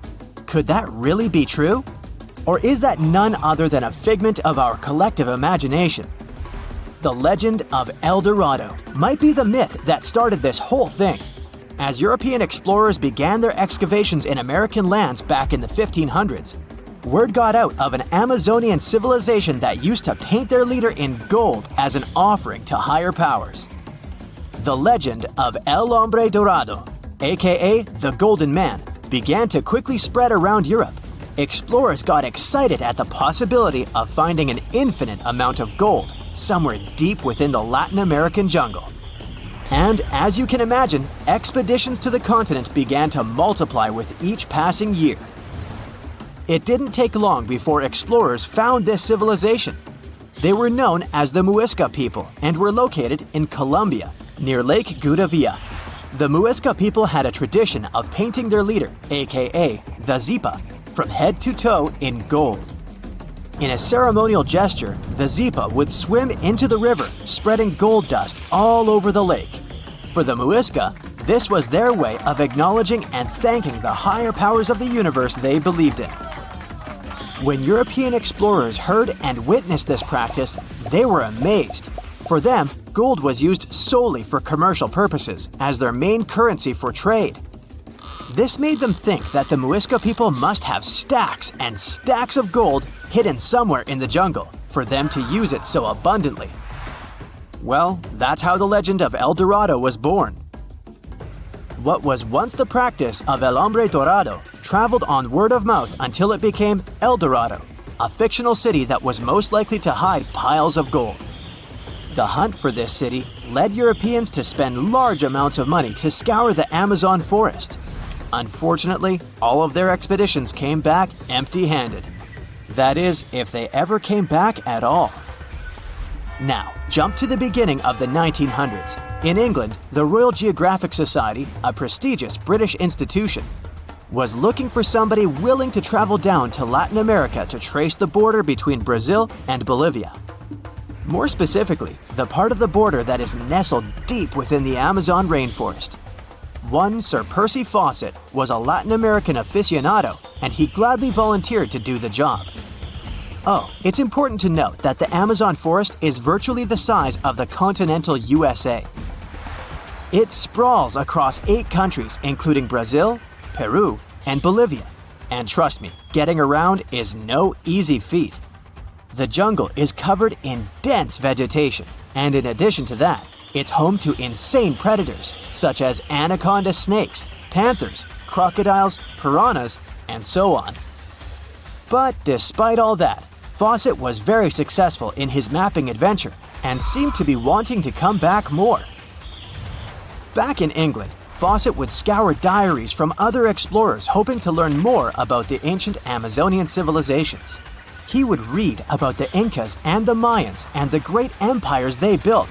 He believed that if the Incas were capable of building empires that stretched over 2 million square miles, this could mean that other Amazonian civilizations could have thrived there too. During his research, Faucet came across a report from a 16th century explorer. The report told of a city deep within the Amazon forest that held unimaginable quantities of minerals, a town that stretched for 15 miles without any space from a house to house. This report fueled Faucet's imagination to a new extreme. From then on, he became obsessed with finding what he called the lost city of Z. Over years, Faucet searched the Amazon forest, usually looking for stone ruins that could possibly indicate human settlements. On his later expeditions, he focused on exploring the state of Mato Grosso in central Brazil. He would travel from Europe and into the lower region of the Xingu River. The trip to the Xingu would take him around 14 days on foot, Then he would set sail in small wooden boats accompanied by local indigenous leaders that knew the region better than anyone. How he communicated with the indigenous population is still a mystery, since they only spoke in local dialects. Some scientists believe that this could have been the real reason why he never found the city. They believed he wasn't able to communicate what exactly he was looking for. And this was not his greatest difficulty. As we've said before, Amazon is not a kind place for its visitors. In his diaries, Faucet tells of encounters with a 60-foot-long anaconda, which he bravely survived. He writes of endless sleepless nights and waking up with his hands and feet swollen from mosquito bites. Some of his peers said he was invincible and tireless, but the day came during his 8th expedition when he didn't make it back home. Faucet disappeared without leaving any trace behind. Some even suspect that he was close to reaching his lifelong goal. On the day of his disappearance, he sent an optimistic letter to his wife saying there was nothing to fear, and that he was setting out on a certain final search. Faucet's failed attempt to find ruins seemed to support what had become a consensus among experts at the time, that this rainforest was too inhospitable to support large, complex societies, let alone cities. Experts were convinced that the Amazon's lost cities were nothing more than fiction. That is, until the 1960s, when modern research began to find evidence that suggested otherwise. Scientists discovered patches of extremely fertile soil. They called it Black Earth. And apparently, they found lots of it in the Amazon, especially alongside rivers. Further research even showed that such soil was created by human waste or the intentional burning of forests, which adds nutrients to the soil below, which could only mean bingo! The discovery of Black Earth was the evidence that large-scale agriculture was possible and probably did exist amidst the Amazon, confirming that settlements could have formed there after all. In the 1990s, along the Xingu River in Brazil, a team of archaeologists from the University of Florida made a remarkable discovery.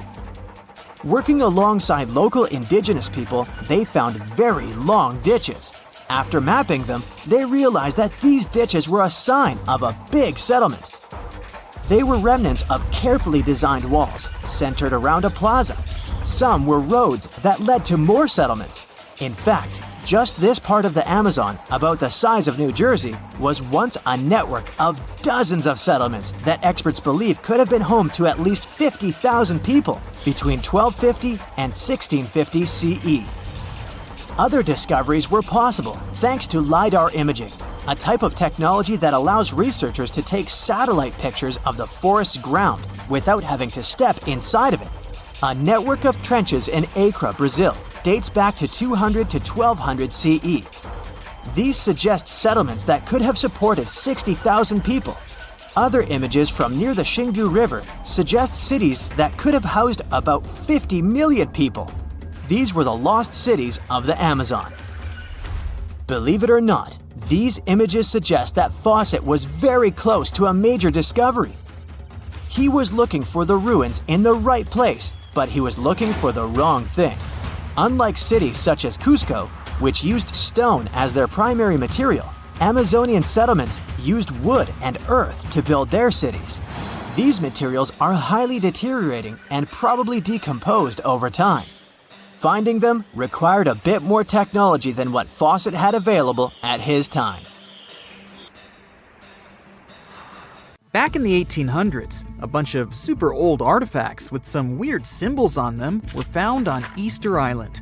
You know, that tiny island you might have heard of, with the gigantic statues called the Moai.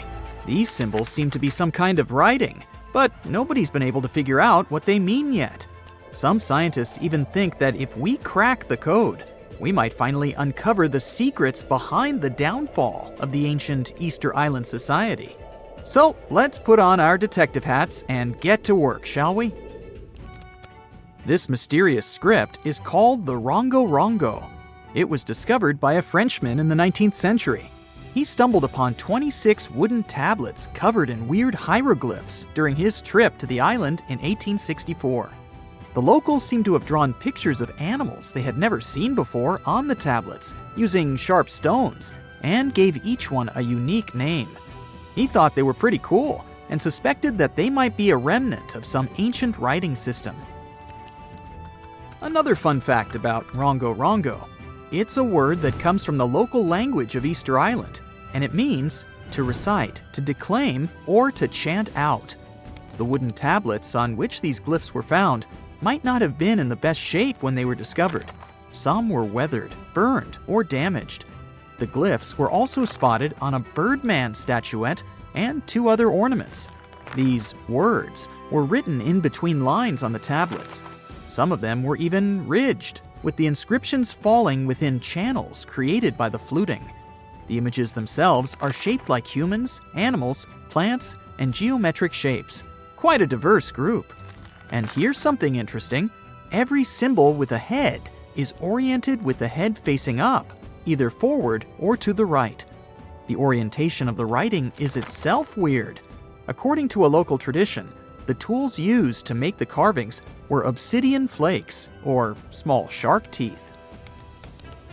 Deciphering these glyphs has proven to be a bit of a head-scratcher. 3 big barriers make it tricky: the limited number of texts overall, the lack of illustrations and context to help us understand them, and the fact that the language used on the tablets is not well known. Some people even think that these glyphs aren't real writing, but more like fancy symbols that don't have any real language behind them. It was also suggested that they might have been used as a sort of memory aid, or just for decoration. The way they're so carefully carved into the tablets makes it clear that the people who made them wanted to get a message, whatever that is, across. We'll probably never know whether that message was just for funsies, or to pass down important stories from one generation to the next. Researchers have been struggling with this ancient script for a while now, but it seems they've made some progress recently. They took a look at the tablets using all sorts of cool techniques like radiocarbon dating, and found out that they were made between 1810 and 1870 from local wood. One tablet, in particular, was in pretty rough shape, but the scientists created a 3D model and managed to spot some hidden glyphs that weren't visible before. One researcher said they found some grooves that were probably used for writing, just like drawing lines on a blank piece of paper to make sure your writing is perfectly horizontal. Another super mysterious script that scientists have yet to decipher is called the Indus Valley script. It's made out of a bunch of symbols that were used by the ancient Indus Valley civilization, but specialists are not entirely sure what their purpose was. For starters, the symbols are crazy short, so it's hard to figure out if they represent a full language system. Also, there's no other similar writing to compare it to. Various inscriptions from different periods also show that it hasn't changed much over time. Some folks think it might not even be language related at all, while others think it could be part of the Dravidian family of languages typical of South Asia. Linguists have also been working for centuries trying to figure out the mysterious hieroglyphics left behind by the Maya on monuments, pottery, and bark paper books. As we decode more and more of these ancient symbols, we're gaining a deeper understanding of the Maya civilization's social and historical aspects. For the longest time, many scholars thought that the Maya script wasn't even a language at all. Who can blame them though? Those glyphs are seriously complex and visually striking. But thanks to the groundbreaking work of a skilled ethnologist in the 1950s, we now know that the script is phonetic. It's a way of spelling words where each letter represents a sound you make when you say it out loud. As more and more linguists started taking an interest in the script in the 70s and 80s, it became clear that it was a fully functioning writing system that could express any spoken sentence with clarity. There's still a lot of decoding left to be done though, with countless carvings and inscriptions still waiting to be deciphered in jungle ruins and museum closets. There's no telling what other secrets we might uncover about this fascinating civilization. Back in 1908, an Italian archaeologist went on an adventure through the ruins of an ancient palace on the south coast of Crete. among the dust and ashes in an underground depository, he stumbled upon something pretty cool, a golden-hued disc that was almost intact. This disc has become one of the most famous mysteries in archaeology history. It's called the Festos Disc. It's a big clay plate that's covered on both sides with a spiral of weird stamped symbols that circle clockwise towards the center. These symbols are pictograms that show all sorts of things, like a person walking, a tattooed head, a helmet, an arrow, manacles, cats, eagles, and more. But here's the kicker. Nobody has been able to translate the symbols. Since then, many scholars have made attempts to decipher the code, but no luck so far. It's thought that the symbols might be part of Linear A, a script unconnected to any known language.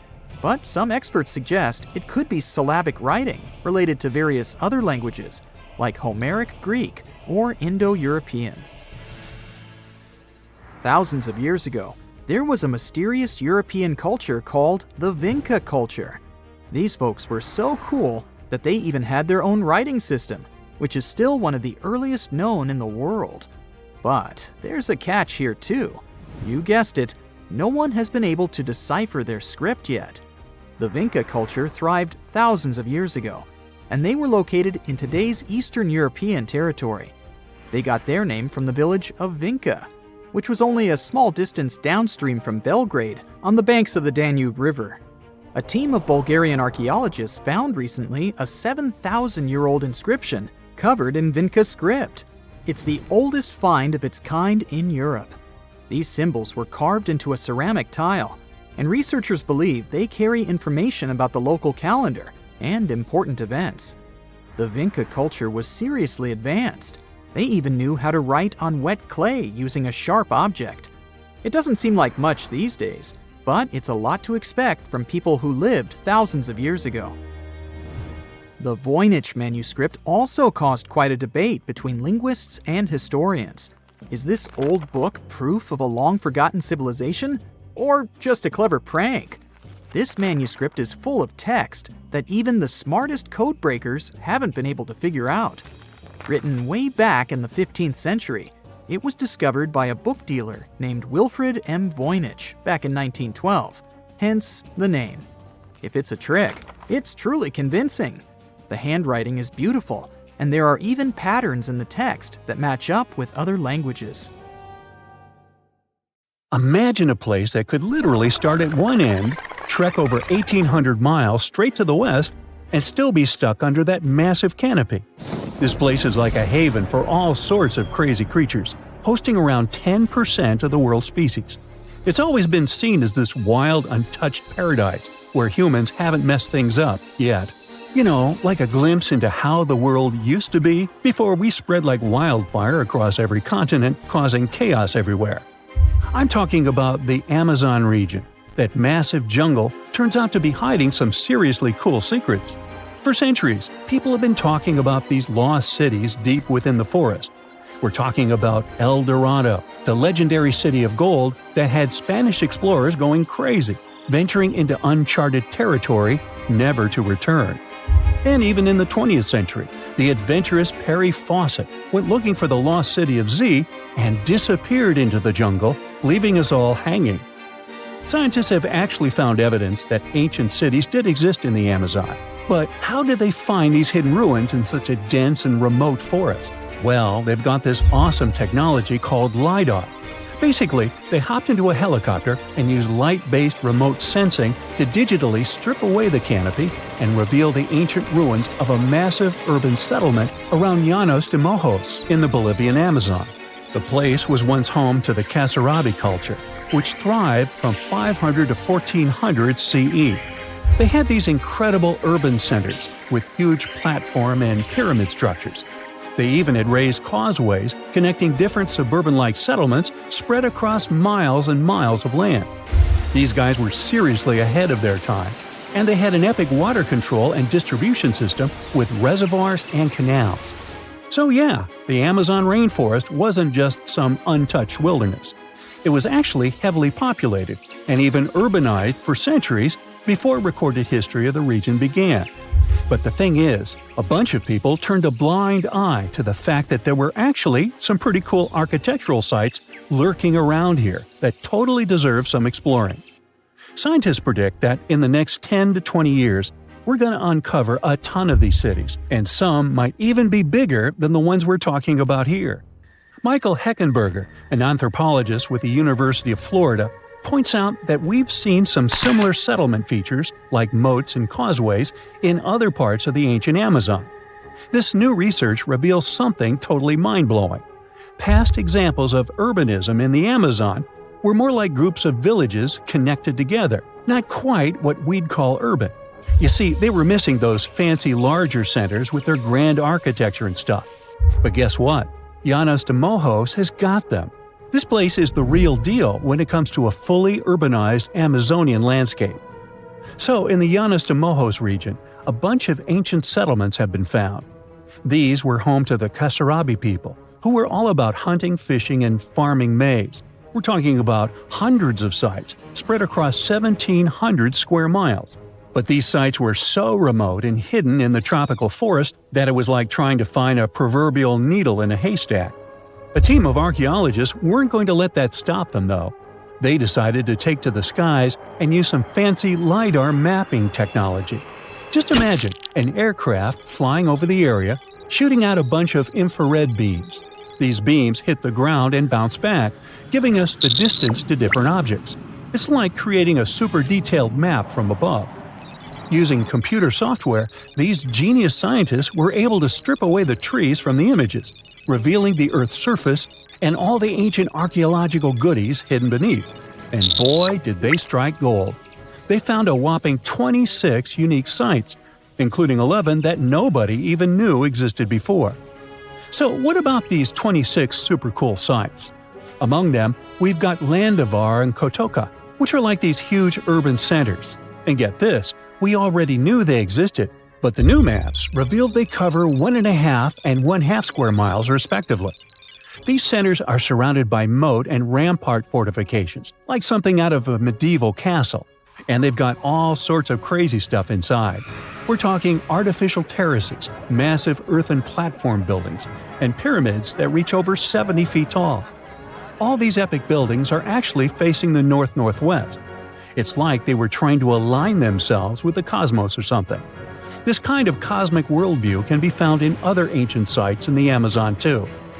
Now, let's take a bird's-eye view and strip away all those pesky trees.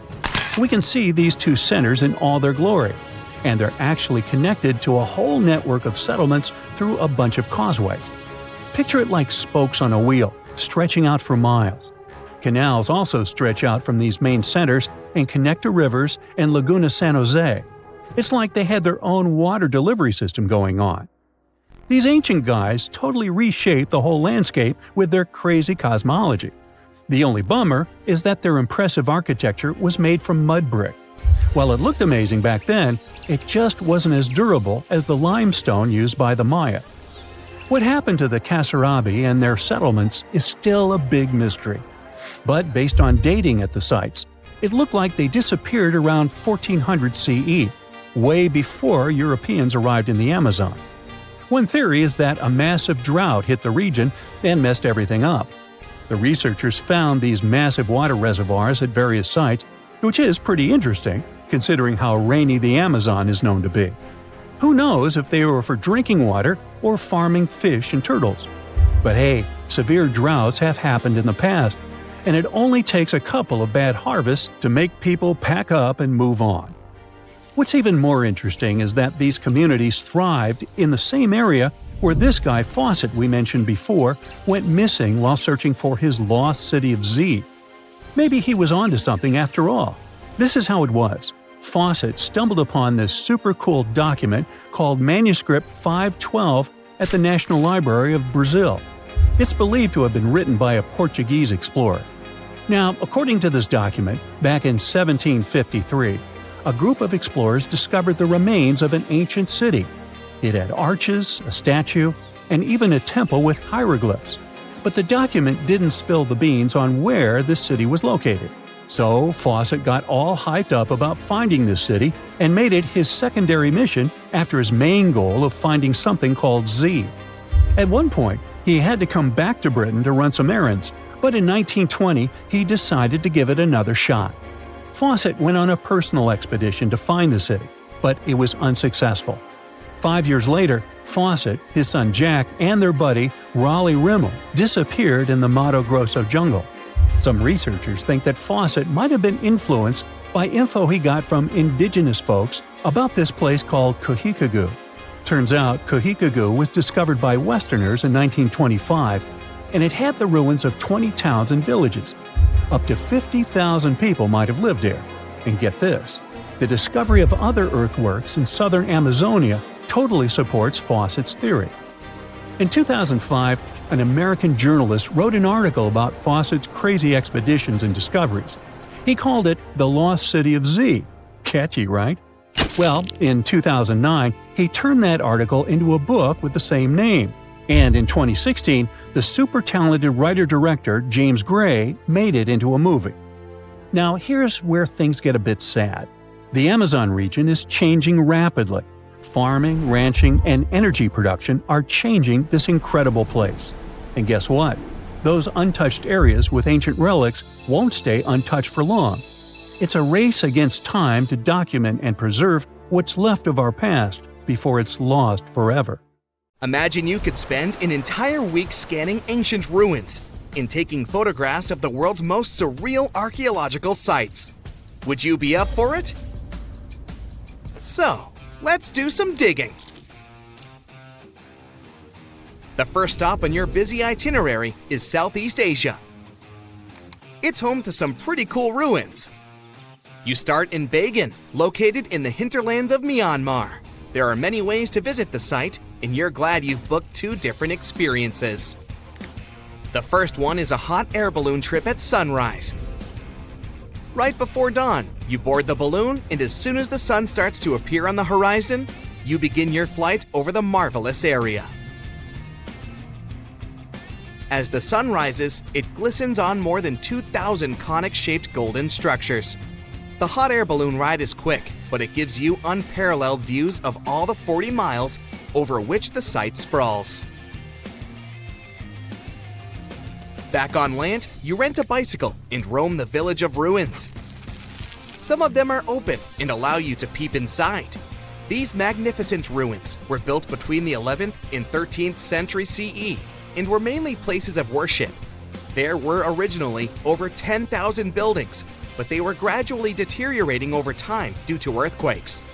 Thankfully, the site became a UNESCO World Heritage Site back in 2015 and has since been preserved. Up next, you catch a flight to Cambodia. You take some time to visit Angkor, the world-famous archaeological site nestled deep within the jungle. Good thing you've brought bug spray with you. The city of Angkor was once the capital of the Khmer Empire from the 9th to 15th century. FYI, the word Angkor means capital city in the Khmer language. The city was founded by King Yasovarman I, and it became one of the largest cities in the pre-industrial world. Researchers say nearly 1 million people live there. Until today, Angkor is admired for its stunning architecture. The Khmer style is recognized in the use of huge blocks of sandstone. The towers are believed to have been once decorated with gold. But today, the site is a maze of vine-covered temples. The city was abandoned in 1431 and wasn't rediscovered until the 1840s. Oh, and just so you know, this is also a UNESCO Heritage Site. It became one in 1992. In case you want to brag to your friends about your culturally rich adventures in the future. Now, your trip continues in Egypt. You're here to visit the Karnak Temple in the city of Luxor. You opt for the most unusual way to get to Luxor. That is, a boat ride down the Nile River. Leaving Cairo, you head south until you reach the famous ancient city. Luxor was once the capital of Egypt and a true hub of power and wealth. That is why the Karnak complex is such a great archaeological site. You choose to visit it at night, and still at the entrance, you are struck by the site's beauty. In the evening, Artificial lights cast a golden glow on the temple statues and stone columns. The temple is huge and was built mainly around the 18th and 19th centuries BCE. Each Egyptian pharaoh from that period left their own architectural mark on the site. The highlight of this tour is taking a walk through the Avenue of Sphinxes and discovering the Great Hypostyle Hall. This hall is filled with towering pylons and solid sandstone columns, a true wonder. From Egypt, you head down to Jordan. Now, if you like terracotta landscapes, you've come to the right place. The city of Petra is a marvel of the ancient world. Located in Jordan's desert, the city was a commercial hub back in the 4th century BCE. The Nabateans, an Arab Bedouin tribe, lived in the so-called Rose City and thrived for many years, having accumulated a significant amount of wealth. The city was known for its innovative water management system, which made the region inhabitable. And yes, you'll catch a glimpse of its ruins on your tour. The rock-carved gate-like structure Petra is famous for what is called the Pharaoh's Treasury. It stands at the main entrance to the site and is said to have a treasure hidden beneath it. Don't forget to stand right beneath it and take one of those classic pictures for social media. Once Petra has been ticked off the list, you fly to southern Europe. More specifically, to the tip of the Italian boot. You have a day trip scheduled to visit the ruins of Pompeii. Pompeii can be reached by car from the city of Naples. It's home to the eerie yet well-preserved ruins of a city that was once engulfed by lava. When Mount Vesuvius erupted in 79 CE, it left the city of Pompeii completely buried under millions of tons of volcanic ash. The ancient city was first discovered by beneath the volcanic rock in the 16th century, but it was first cleared from debris in the 1870s. Today, you'll be able to walk down the streets of these ancient Roman ruins and imagine what the town looked like in its heyday. Pompeii was a vibrant and rich municipality. The site's ruins revealed that many areas of Pompeii had boasted impressive bakeries, markets, and even houses with balconies, which were a sign of great wealth at the time. And believe it or not, even some artworks survived the eruption. Archaeologists found well-preserved frescoes and murals with mythological creatures. All this indicates that members of the high society lived there. The city even had thermal baths and showers made from luxurious materials. While you're still in Europe, you'll hop over to visit the iconic Stonehenge. It's a perfect day trip if you stay in the city of London, just a short train journey away. Stonehenge dots the Salisbury Plain in Wiltshire, England, and is one of the world's most recognized ancient ruins. More than 5,000 years old, these curious stone rings are some of the oldest stone structures on the planet. Created out of sandstone, they are shrouded in misery. Who built them and why is still largely unknown. Popular theories claim that Stonehenge was used as a great solar calendar, built to help people keep track of days, weeks, and months. Talk about hard work to create a mere calendar, huh? In the final leg of your trip will take you to explore the Southern Americas. In Guatemala, in Central America, you'll find ancient Mayan ruins. The lost city of Tikal is a city made of 3,000 buildings, the remains of the capital of the Mayan Empire. You can compare its importance to such cities as London or New York today. The North Acropolis is Tikal's most ancient complex of monuments. Built solely by human hands in 350 BCE, it served as the resting place of kings and chiefs. Back in the day, the step pyramid temples were painted a beautiful red. Mayans loved that color. Today, of course, you'll only see the limestone. You might wonder what made such a great city turn into ruins. Well, archaeologists have no clue about the cause of Tikal's decline. Until today, this question remains unanswered. Was it a drought? Disease? Maybe we'll never know. Are you in the mood for some Mayan ruins? Chichen Itza is an archaeological site with the best preserved pyramids on Earth. Located in Mexico's Yucatan state, this Mayan city is well over 1,500 years old. At its peak, it was home to 35,000 people. The site covers 1.9 square miles and has many ruins spread throughout it. The highlight is El Castilla, a tremendous step temple, rising 80 feet above the ground. Its most peculiar feature is that it has 91 steps on each of its 4 sides, including the upper platform, which makes for 365 steps, the same as the number of days in the solar year. Phew, what an intense trip. Time to head home now and soak it all in. See you next time.